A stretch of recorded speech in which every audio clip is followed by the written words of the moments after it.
Polish Girl in Pursuit of the English Dream by Monika Wiśniewska.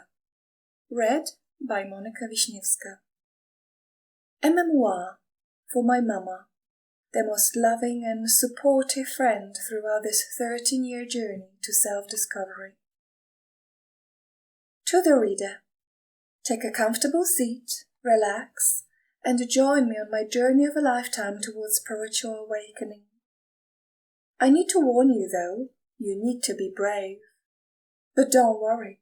If I could do it, so can you. Ready? 3, 2, 1. Men go abroad to wander at the heights of mountains, at the huge waves of the sea, at the long courses of the river, at the vast compass of the ocean, at the circular motions of the stars, and they pass by themselves without wandering.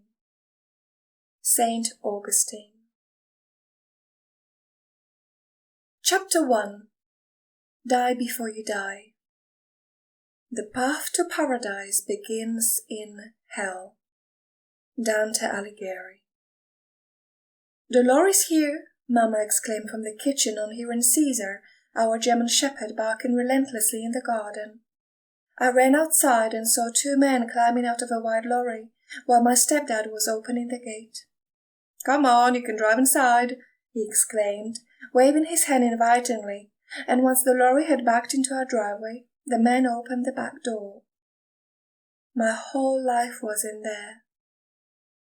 I helped with unloading the boxes which contained most of my personal belongings.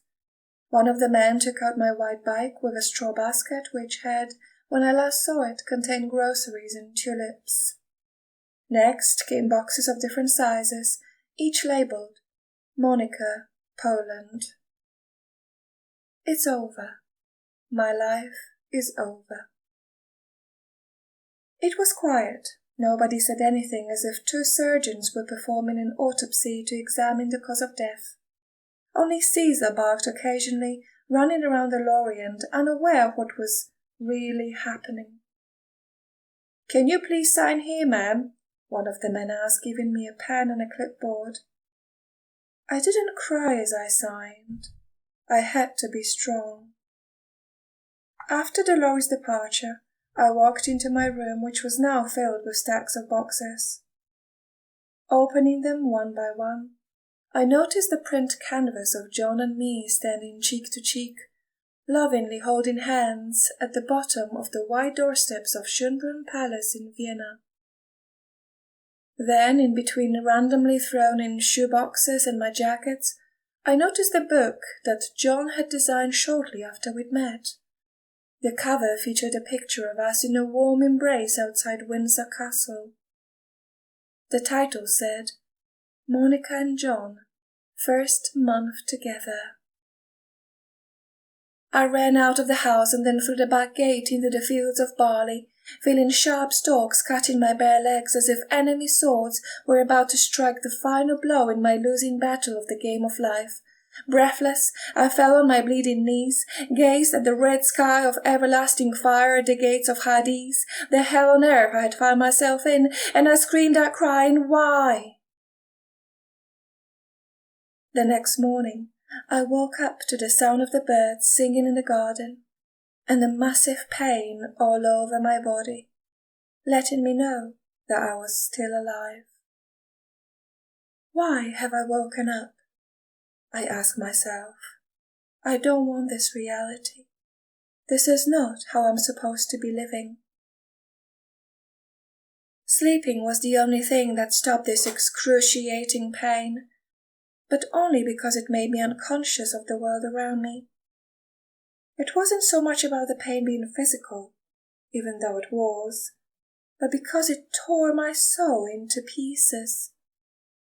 The moment my consciousness came back from the sleep telling me, "Wake up, it's another day," I could already feel needles pushed into my heart. My eyelids, swollen from crying for weeks, could hardly lift their own weight, making me want to stay buried in the darkness of my soul. the torturing muscle spasms radiating from my back and squeezing my chest in a deadly embrace, made it hard for me to breathe. The beating of my heart, louder than the ticking of the clock, forced me to beg for one thing. I yearned for it to stop, and stop the agony of losing everything I had worked so hard for, but most of all from losing the man who was the love of my life. What am I going to do now? It's over. My dream is over. I couldn't have failed more if I tried. It was the biggest downfall of my life, and I could not understand why it had happened. I trusted John with my whole life. I'd given him my beating heart on a silver tray, so he could lock it up in the safe of his heart and treasure it forever. I had surrendered, for the first time in my life, given up my independence as a woman and letting a man, another human being, take full control of what would happen to me, just as I would have entrusted God. And I give you my heart and soul. I trust in your guidance and that you will provide me with all I need in return.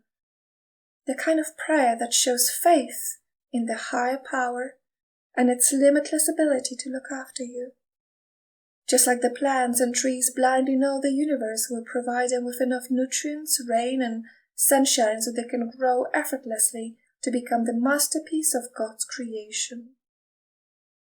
John was not God, far from it, nor any other deity, but he was part of my soul, and I believe that he wouldn't have let me experience such an annihilation of my heart. Staring from my bedroom window at the garden immersed in twilight, I could hear nothing but the crickets, dogs barking across the fields, and millions of thoughts in my head, as if my brain was software infected by a vicious virus that was about to cause damage to the whole system. But I didn't hear him anymore. No calls, no text messages. The voice of the man I loved so much was the most wonderful sound in the world, and its sudden absence was now deafening. Only a year ago we'd been squeezing each other's hands, listening to the most touching Strauss concert in the great gallery of Schönbrunn Palace. "Kocham cię," I'd whispered, gently kissing the most wonderful man on earth, tearful from the surreal experience. "I love you more, baby. You're my beautiful princess." Only a few months ago we danced on the marble floor of our €1,000,000 villa in Holland, after walking in there for the first time. "Welcome home, baby," he'd said, twirling me around and gluing me to his chest so he could kiss me. "We can be finally happy now," I replied, thrilled from this historic for us moment. Only a few months ago we'd been wrapped in the intimate embrace in the warm waters of the infinity pool, overlooking the snow-capped Alps, clinking champagne glasses. "Is this really happening?" I'd ask, kissing his warm, wet lips. "Get used to it. This is our new life. I will always look after you." Only a few months ago, we'd gone skiing for the first time in Innsbruck. "I can do it, look!" I'd shouted with childlike enthusiasm, dressed in a white skiing outfit with a Russian-style hat with flaps over my ears, making me look like a cocker spaniel. "That's great, me too," he'd replied, falling on his backside for the 100th time, making me burst into laughter. Only a few months ago in Austria, my neck had become home to the most exquisite, sparkling with 1,000,000 crystals necklace, given to me by the most generous, loving man I'd ever met. "It's for you, the most beautiful necklace in the store for the most beautiful woman." "Oh, thank you so much. You're too kind." "How much? €1,000? Oh no, it's too expensive." "You deserve it. Happy birthday." Only a few months ago, John had been shielding my back when standing on a boat, dressed in white, admiring the passing lights of the spectacular sights of Prague.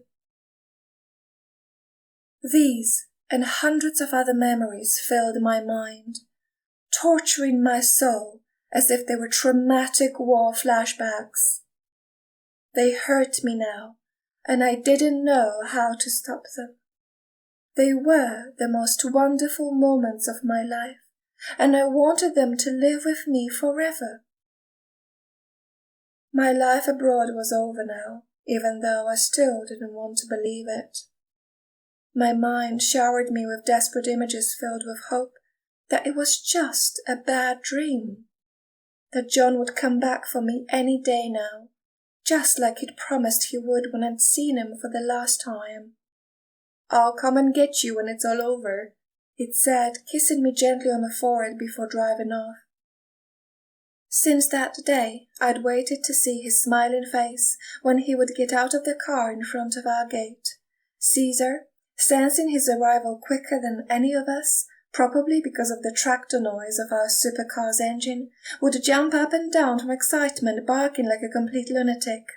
Mama would rush to open the gate so he could run to me, lift me high up in the air and say, "Kocham cię, I'm sorry I hurt you, baby. I was so stupid, I've missed you. You are my life."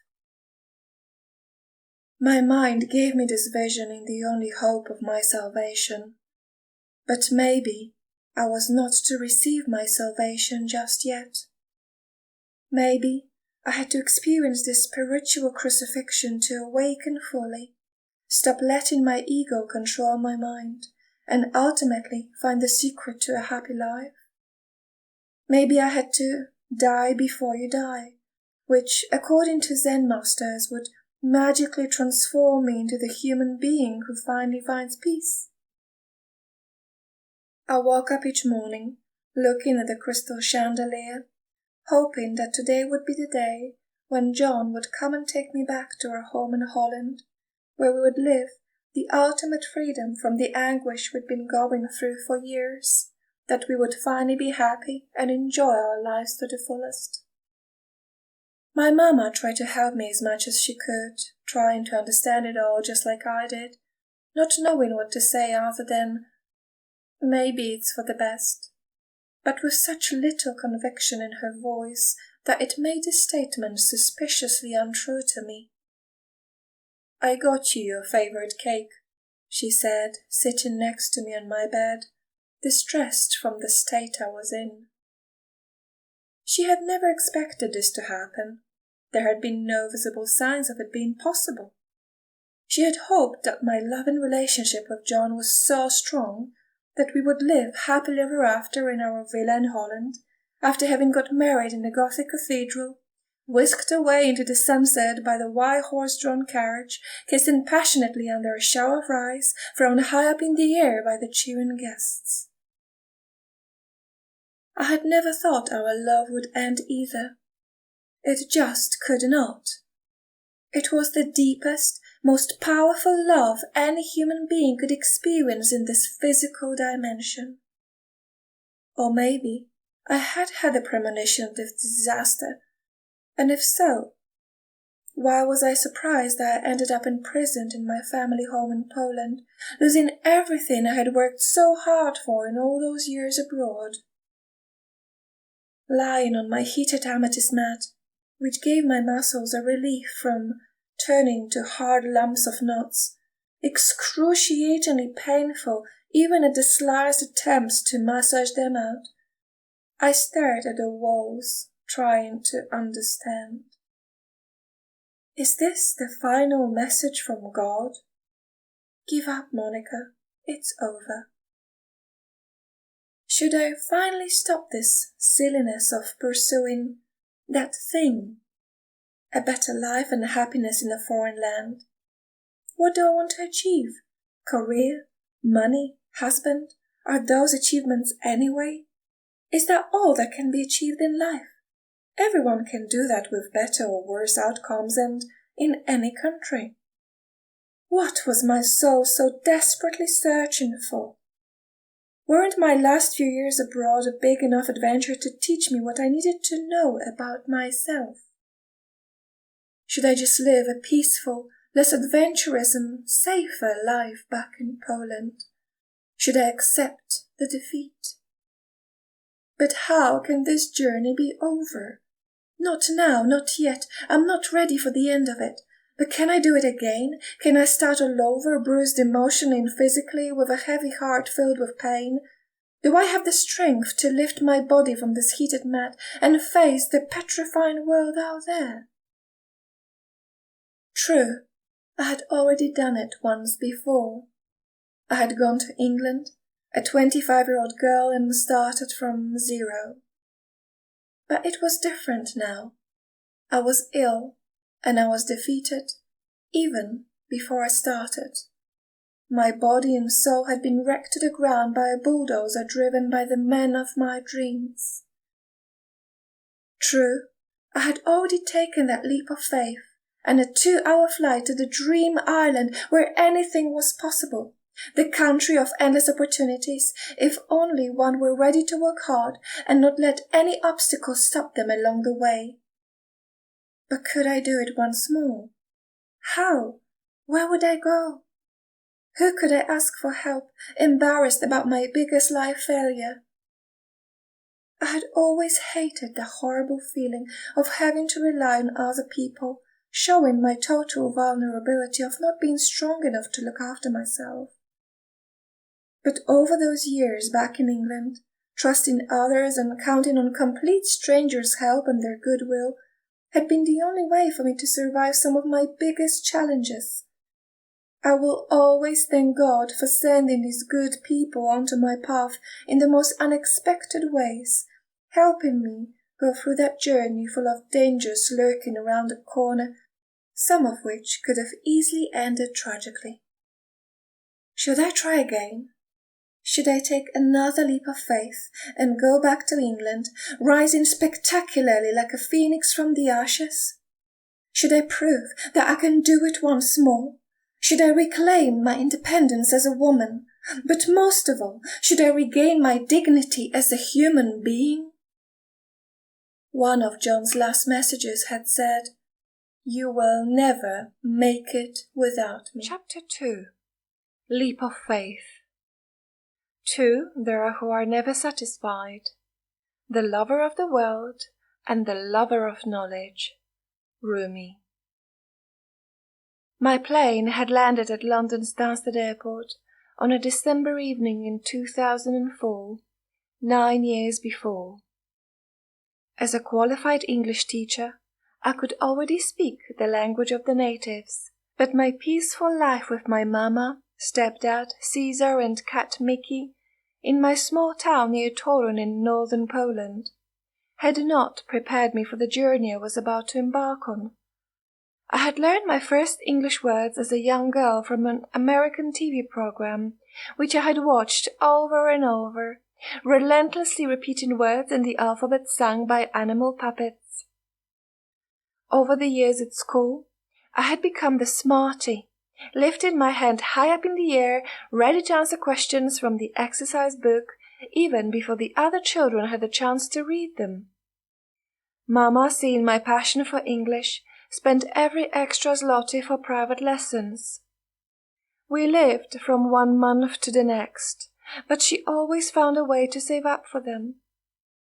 As long as there was an English lesson that day, I would walk briskly to school for 2 miles through the countryside at dawn, in -10 degrees Celsius, with my boots squeaking in 1/2 meter of deep snow, and a thick scarf around my face, covered with frozen crystals from my breath.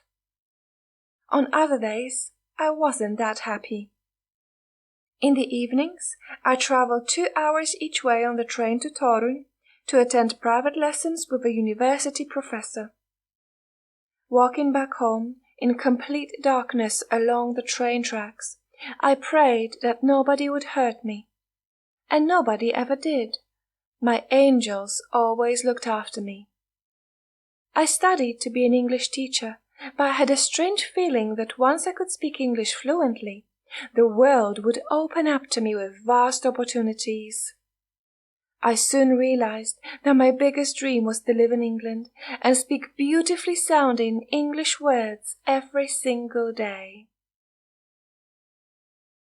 Walking into the arrivals on that cold December day, I was astounded by the hustle and bustle of the airport. Wearing my white jacket and a scarf loosely thrown over my neck, dragging my pink suitcase full of clothes and only £100 in my wallet, I didn't know whether I would stay in England forever. Just like I didn't know that what I was about to discover on my journey would turn out to be far greater than what I could have ever imagined. If I find a job, I might stay, I said jokingly to my tearful mamma, hugging her tightly goodbye at Bydgoszcz airport. But it was only a joke.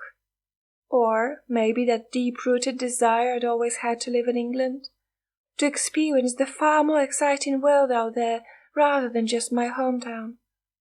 True, I was scared of the unknown, but my curiosity was stronger than fear. Besides, I was going to stay with my good friend Marta, who had invited me for Christmas.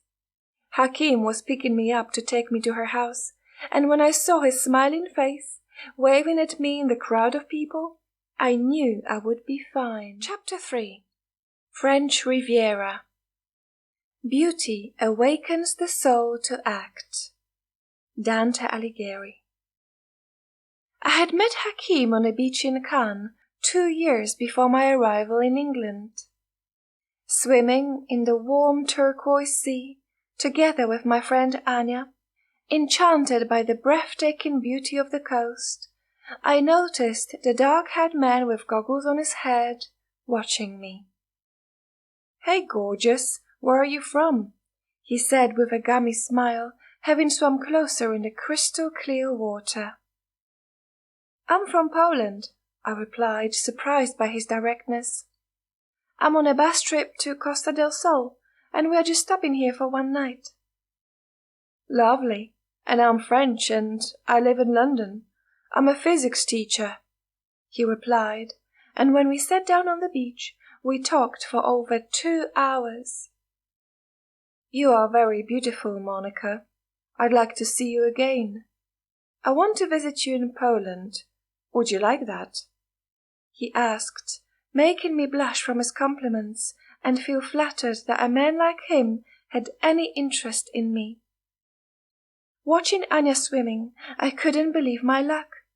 I had met this amazing man in a paradise of sun, sea, and the biggest wealth on earth I had ever seen. I was 23 at that time, and I'd been saving for this trip for years as a student, giving private English lessons in the evenings and weekends. I had always dreamed of traveling. Flicking through glossy pages of a travel magazine for hours, staring at the picturesque Greek, Italian, or Spanish beaches, I'd imagined being there, despite having no idea how I would get the money to do it. But it hadn't stopped me from dreaming. After all, dreams are free. And traveling from Poland to Spain on the bus for 4 days didn't discourage me at all. In the French Riviera, I stepped into the most magical place on earth. Shiny supercars, looking like full-size boys' toys, speeded up the windy roads, making loud engine noises. The tall, palatial hotels, sprinkled with palm trees, had limousines parked outside, as if the rich and famous had just had another day in paradise. Sunny streets were lined with expensive boutiques, and the harbours were filled with the most stunning gigantic yachts, furnished with white leather sofas on decks, where I could see myself sunbathing and drinking champagne with the other glamorous women, wearing the biggest hats and the smallest bikinis. In Monaco, the second smallest independent state in the world, and the home of the Formula One Grand Prix, I put €1 into the slot machine inside the Casino de Monte Carlo. I lost, But at least I gambled, and I could brag about it ever since. Just not about my winnings. The changing of the guards, dressed in white uniforms and marching outside the Prince's Palace, a former home of Princess Grace, looked spectacular. Walking along the streets lined with colourful houses, I was stunned by the flags which looked just like the Polish ones, only upside down. The postcard views of the sea from this heaven on the hill made me gasp with astonishment. Am I dreaming? Is this world real? What a wonderful life it would be if I could see more places like this. In Cannes, I compared the size of my palms with celebrities' handprints on the pavement of the Walk of Fame. Posing for a picture on the red carpet of the Palais des Festivals des Congrès, where the annual biggest film festival took place, made me feel like a movie star, at least for a minute. Walking along the seaside promenade at twilight, I noticed a sign on the board outside an Italian restaurant. The cheapest pizza was €9, almost a fifth of my total budget, but I decided to be adventurous and order it. I ate it al fresco, buzzing from excitement. It was the most delicious, thin-crusted, juicy margherita pizza, so thin that it hardly filled me up. But I ate it in Cannes, overlooking the eternity of the turquoise sea, and that was all that mattered to me. After this trip, my desire to live in England got even stronger. I knew England wouldn't be the same as Côte d'Azur, especially with regards to the weather, but getting a good job there would allow me to become financially independent and travel around the world. Yes, this was now officially my biggest dream, the dream to live in England.